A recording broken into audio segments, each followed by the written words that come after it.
So our next speaker is going to talk about the surgical approaches to vocal issues. Dr. Scott Howard is a board-certified otolaryngologist, head and neck surgeon specializing in treating patients with voice, throat, and upper airway problems. He's associate professor at Case Western Reserve University, chief of the divisions of laryngology and sleep surgery, and director of the voice, airway, and swallowing center at University Hospitals in Cleveland Medical Center. Dr. Howard is a military veteran with extensive experience caring for complex airway injuries resulting from wartime operations, and was formerly the chief of the Department of Otolaryngology at San Antonio Military Medical Center. And we're pleased to have Dr. Howard. So, Thank you. Thank you very much. I'll make sure I don't stand in front of that again. It's really a pleasure to be here today, and I really enjoyed the experience last night. Really a phenomenal opportunity to hear your voices and describing some of these struggles you've had, but also some of the camaraderie that you had over the years at this organization. This is my first time at this Dysphonia International Symposium, and I've been a huge fan of the NSDA before that as well. And I think it's a really great thing to be expanding and looking at helping more people with voice problems. I don't think this is going to be a problem with this audience, but I was initially concerned that people might not be willing to ask questions of us later. It doesn't sound like that's a problem for this group at all. But I created this little QR code that if you had a question, it would pop up right on my screen right here, so I can just kind of see stuff, which is kind of cool. You'll see the QR code in the bottom right at any time. You can kind of look at that. We're going to be talking a little about surgery, and one of the first things I want to do is we're going to talk about why would you ever get surgery. I mean, there's obviously certain reasons, and Ross did a great job of talking about kind of what do you call the primary and kind of secondary things. There's certain things that we probably are going to need surgery for, and there's a lot of things that there's options, and how do we balance that? And as a surgeon and as a provider and as a team, how do we discuss this? And Ross hit on a lot of those things, and then I'm going to talk a little bit about some of the common surgical techniques that we have. I cannot cover all of them with specifically going into all the different areas of voice, but hopefully we can kind of hit a couple of those major points. So one of the things, Ross mentioned this and didn't go into a great depth on it. He mentioned quality of life, and I think that term needs to be looked at just a little bit more in depth. So when someone comes in and we are starting to ask questions, and the voice-related quality of life is one of these things that we might use to try to understand this. We really need to understand you, and that's not very easy sometimes. So we have a very limited amount of time to interact with our patients, but it really is important for us to understand what your goals are of that visit. At times when we have a patient coming in, they're coming in and they're like, I thought I was here for my knee. And you're like, no, that's not what I do. And you start explaining, no, your doctor sent you for this particular problem.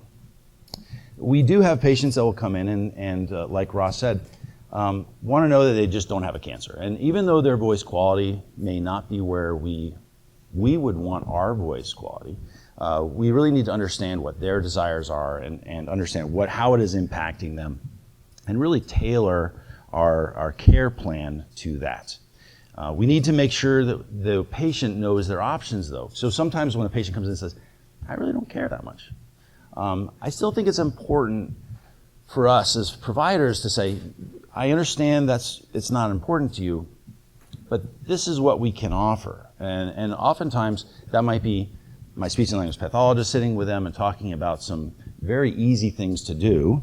And as I think about that, when you're just thinking about drinking water more,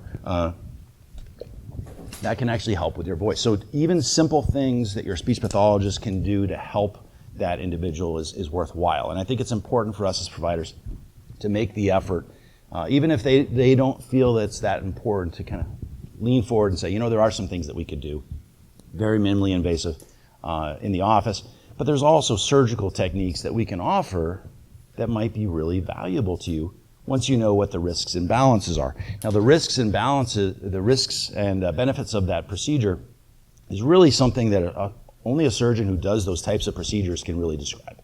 And one of the biggest challenges is finding that person. We have great surgeons across our country, across the world, and I was really fortunate to meet a surgeon here from Pakistan, and all the things that he's doing is really amazing. But having that referral network, people that are willing to send their patients, is really important so that you can get that description. I think one of the greatest things from the COVID pandemic is the advancement of the virtual visit and the ability to actually communicate in ways that we can actually describe these things better, I think is really helpful. It all starts in the office. Now, when we see a patient in the office, we're going to be looking at the vocal cords, we're going to be seeing a vibratory wave, we're going to be talking about what we see. And Adam and Giuliano did a great job of describing what we should be seeing. When we see abnormalities, we may start discussing different treatment options. Now, this is a small set of nodules. They're just small mucosal areas of irritation right where the vocal cords are vibrating, and this can cause changes in the vocal quality. We see these in a lot of children, we see them in some adults. Again, it's usually what we call a phonotraumatic lesion, where these are coming together, and more often than not, this is something I refer to my speech pathologist.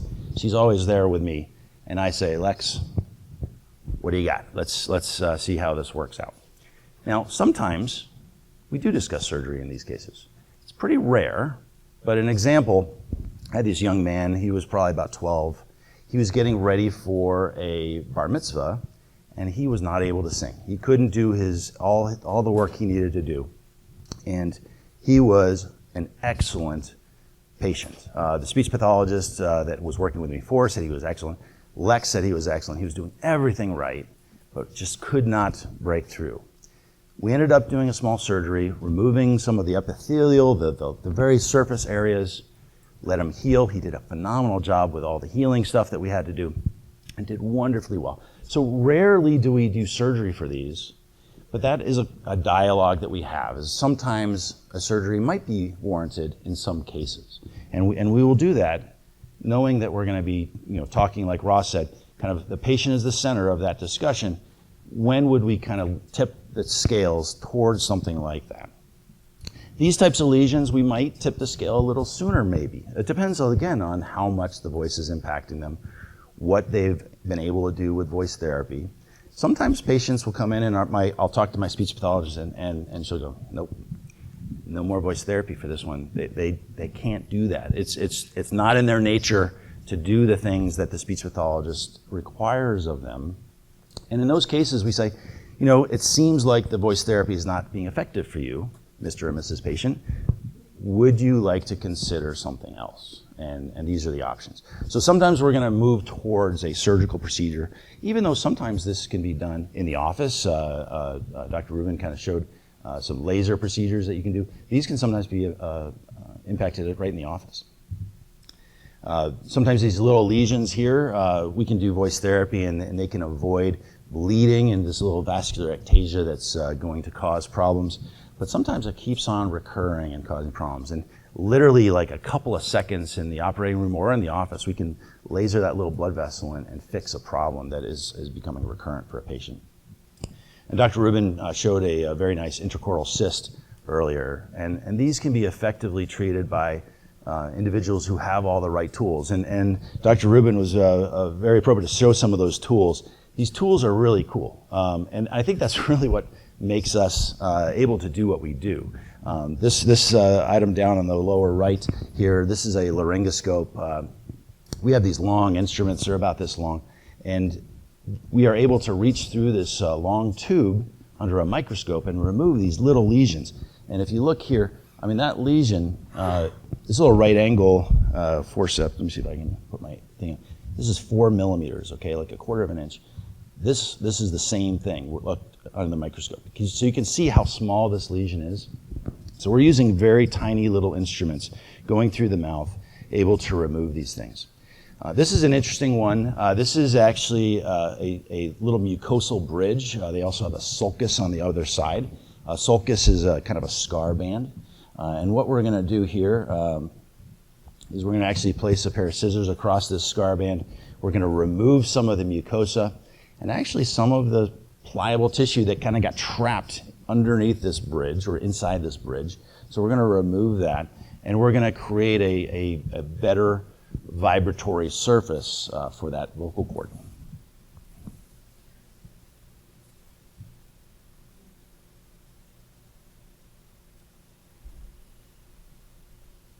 We don't go very fast sometimes. And I think one of the things that's important with a laryngologist is patience. We need to be patient with some of the things that we're doing. We have to, let's see here. I need to become a better video editor. But removing these lesions is really important. One of the other things that, I'm sorry, I'm competing with two monitors. One of the other things that we did in this patient was we did a vocal cord injection. And this vocal cord injection has two purposes. One, it's allowing, sorry, it's not moving.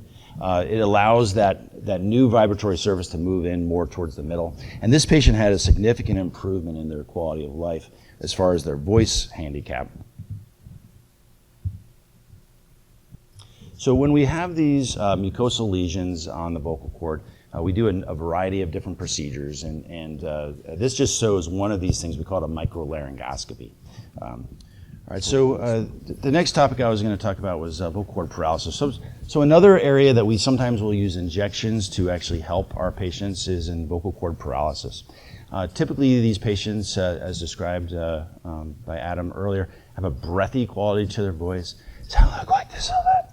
It depends on how much the vocal cord is paralyzed in order to see this. This is an example of a patient with a pretty significant vocal cord paralysis.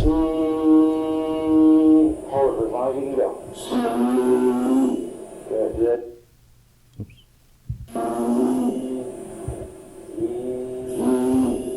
You'll notice also that the amount of time that they are able to use their voice is very short. We call that the mean phonation time, how long. So normally I can go ee, and it really depends on the lung power, but it doesn't matter how much lung power you have, those vocal cords are not closing. So you're going to run out of air. And a lot of these patients will also feel short of breath. They're running out of air, and it's very challenging.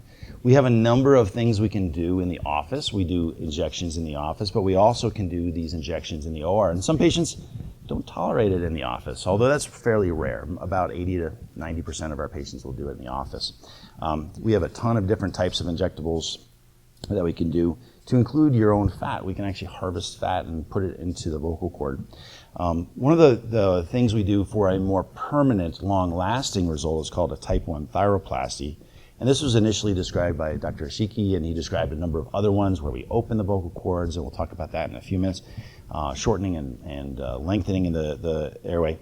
And we do something kind of unique. I've been practicing a lot in the military and moved around from place to place, and I had new speech pathologists at each one of these locations. And something we've been doing at Cleveland at University Hospitals, I am never going back from, which is you can actually see my speech pathologist with her head sticking out there. That's Lex with her cool glasses on. And she comes to the OR with me for thyroplasties. And it's a really wonderful thing because the patient is actually awake. They're under sedation, so a little bit of IV medication going in through a vein. So they're comfortable. We numb up their neck really nicely. And as we're actually making a small window in the thyroid cartilage, again, they're awake. And Lex is talking to them, making sure they're comfortable. And then once we get through that area, we actually start to decide how big of an implant we're going to carve. We actually use a piece of silicone. It's just pretty boring silicone. I just cut a piece off and I start carving it. It's my arts and crafts time for the day. And we carve that specifically to help us move the vocal cord in. There are preformed varieties out there, but I find it's a lot easier for me to do one myself and quite a bit faster. And other people will do Gore-Tex. There's a little ribbon that we can kind of place inside of there.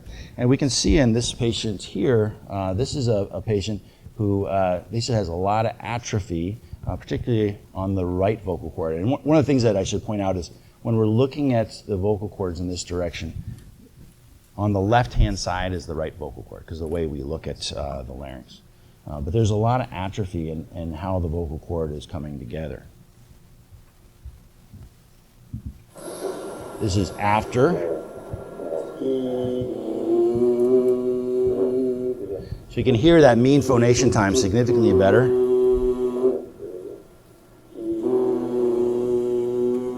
And if you look carefully, you can see a little bulge from the implant just below the level of the vocal cord.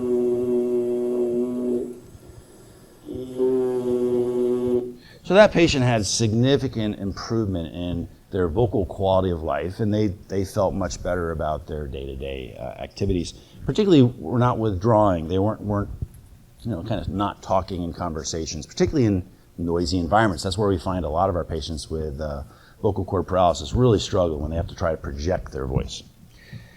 Now, adductor spasmodic dysphonia, the gold standard of treatment has been Botox for a very long time, and it is an excellent tool for this. But as you all know, it's not always perfect, and we'll talk about that in a second. But I like to think of the laryngeal resistance as the major problem with spasmodic dysphonia. And what we're talking about is when we try to put our vocal cords together, just like the paralyzed vocal cord we saw, if the cord is not together, you're going to sound really breathy, and you're going to run out of air as you speak. If it's too tight, you're not going to be able to make any noise at all. It's going to sound really strangled, okay? Patients with adductor spasmodic dysphonia have too much resistance, abductor too little, but it's not all the time. It's at certain types of phrases, and this is something that is a mismatch in that airflow. We don't exactly know why and how. I tend to think there's a sensory component to it as well, but Botox is a phenomenal tool because it relaxes the muscles that are too tight, and in some cases it's the PCA muscle that Adam described earlier, which is the one that opens the vocal cords. Sometimes it's the thyroid muscle and the LCA muscle, which are both going to put the vocal cords close together. We can do similar things with surgery to make that more permanent. And the question would be like, well, why in the world would you do that to actually permanently change these muscles and things like that? And the reason for that is quality of life. And again, quality of life is a tricky thing to assess. And when we talk to our patients, many of our patients will say, you know what, Botox is working great for me. And we move on from that. For some patients, and I'm thinking of one in particular that a colleague of mine referred to me, had to drive over 100 miles to get to the Botox that he needed every 3 months. And that was becoming fatiguing after years and years of doing this.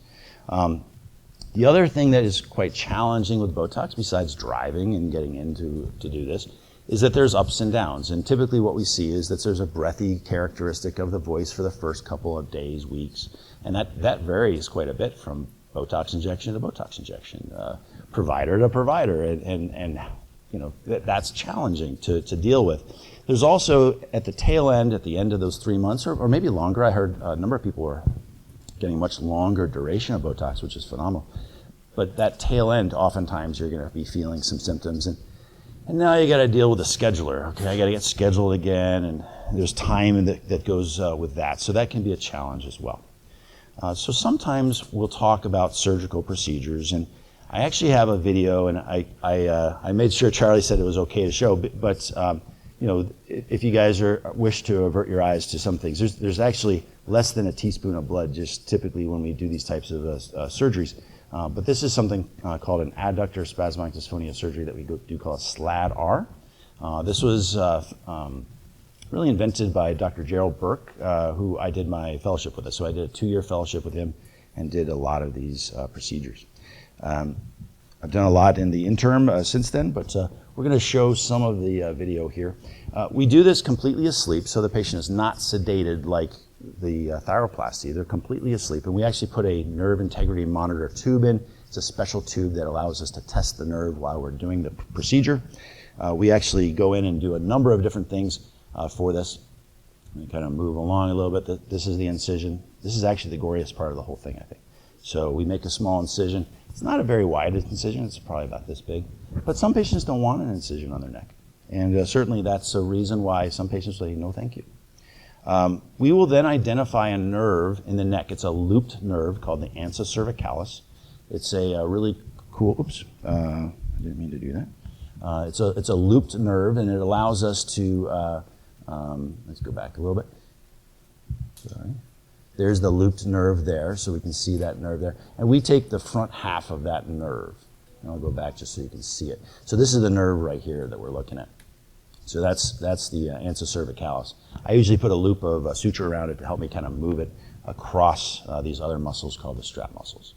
What we do next is we basically identify the thyroid cartilage. We go in and we dissect this out. This sometimes we'll call the Adam's apple, or you can maybe call it the Eve's apple if you wish.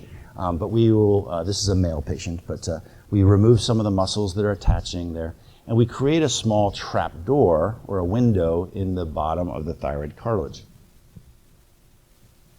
It looks something like that. And what we're trying to target are these nerves that are coming up. We call these the adductor branch. It's the nerve that's going to the thyrorytenoid muscle and the lateral cricoarytenoid muscle. So these are the nerves that we typically will be affecting with Botox. So we're doing the exact same thing and actually treating this by cutting that nerve. Now, as you can imagine, this is a permanent thing, but you can see the window here and how this nerve is coming up. Again, it has a funny little course, goes down into the chest and comes back up. And we can do this little trap door here. We use a little saw to do that.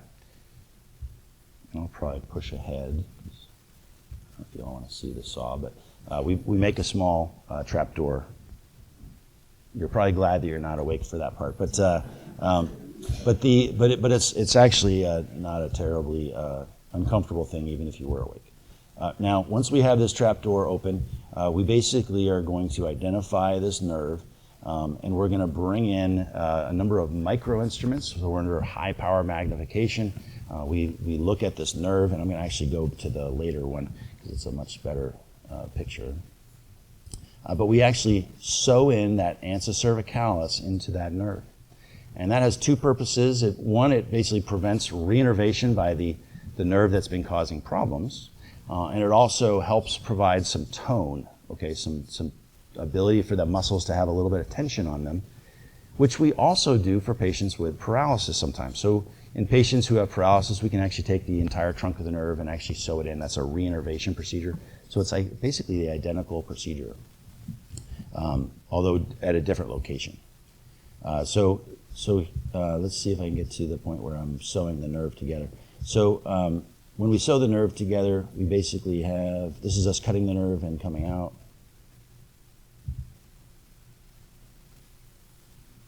All right, and there's a little background there, a little green background we put underneath the nerve, so under a microscope we can look. It looks a lot bigger than this when we're looking at it. It's quite large. We're using tiny sutures, smaller than a human hair, that we're actually going through and sewing this nerve together. So you can kind of see that. But the postoperative course is really dependent upon how we do this and what we do. More often than not, we do a bilateral denervation and reinnervation, and with that, most of our patients have the equivalent of what would be like the worst Botox ever. You know, you got way too much Botox. I don't know if anyone's in the rooms has ever had one where you actually were having a hard time swallowing and things of that nature. That's what it feels like. So it's much more abrupt and not as good as our typical Botox injections are. And that lasts for a period of time, usually a week or two. We even will thicken liquids sometimes in our patients after this, and a majority of patients with bilateral will need that. We do occasionally do unilateral denervation and reinnervations. They have a lot less symptoms, but they typically need the other side done later on down the road. Now, they typically stay in the hospital about a day or two. Again, swallowing is the most important thing. Protecting the airway, as Dr. Rubin mentioned, is kind of one of the main things that we need to see. The other thing, of course, is that we want to see how the voice recovers. That typically recovers over a period of several months. So around 4 months, we start to see improvement in the voice as that nerve starts really hooking in. And then at that point, it just continues to improve. It's effective about 85% of the time. And the other 15% of the time, some of those patients actually require Botox again. And that's unfortunate and one of the things that really frustrates patients. And again, I think that's a really important thing to understand so that you can kind of weigh that balance. You know, would I be willing to go through all of this and still fail? Certainly not for everybody, but wanted to give that information to you all so you have that. Another thing that is being introduced here in the U.S., it's been done before in the U.S., but this bridge, this titanium bridge, was approved over in Japan. And recently has received approval here in the United States. I'm actually meeting with some of the investigators that are going to start a trial here in the U.S. next week.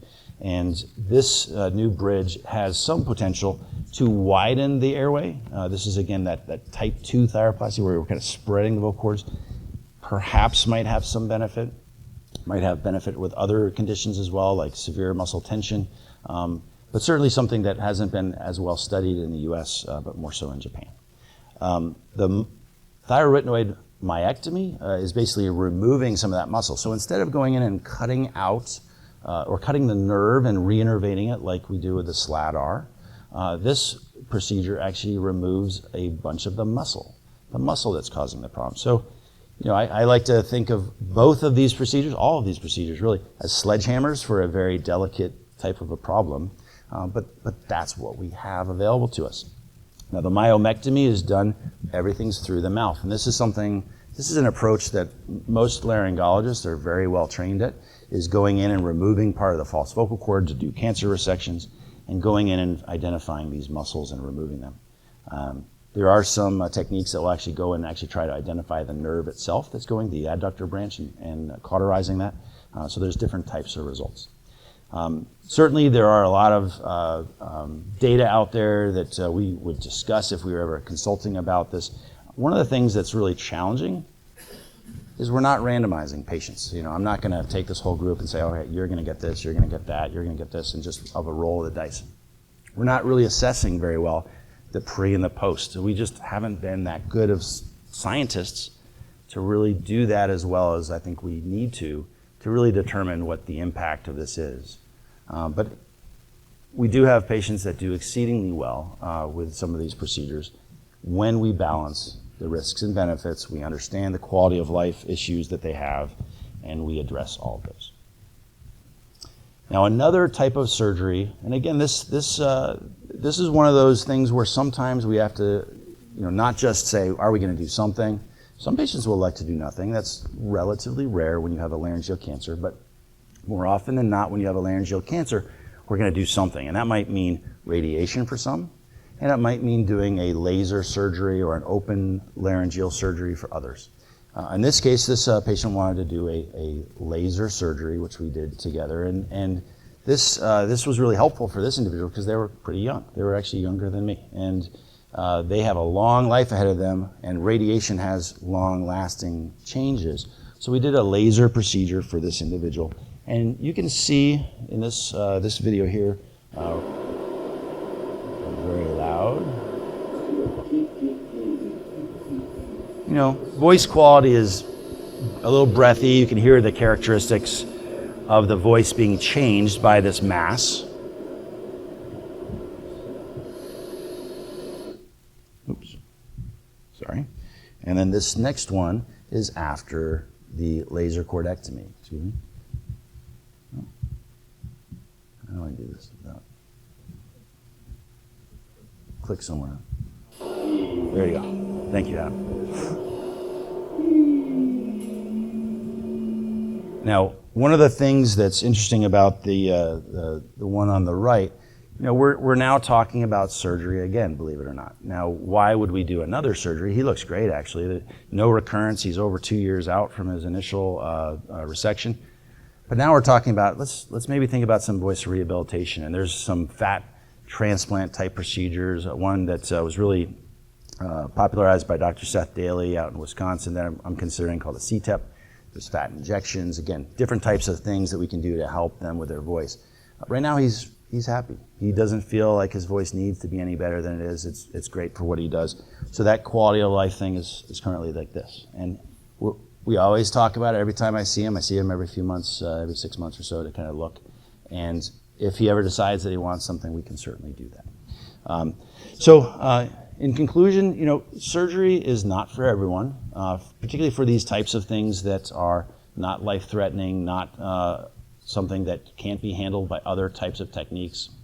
We can do a lot in the office with our Botox injections, our vocal cord injections, different procedures like laser to take care of lesions. So it's really important for us to, as surgeons, talk about what is available, what the risks are, what our predicted success would be, and understand what your goals are. Because I think that, just like Ross mentioned earlier, that's really the critical part of this conversation. And that's what it is, a conversation between the provider and the patient. Thank you.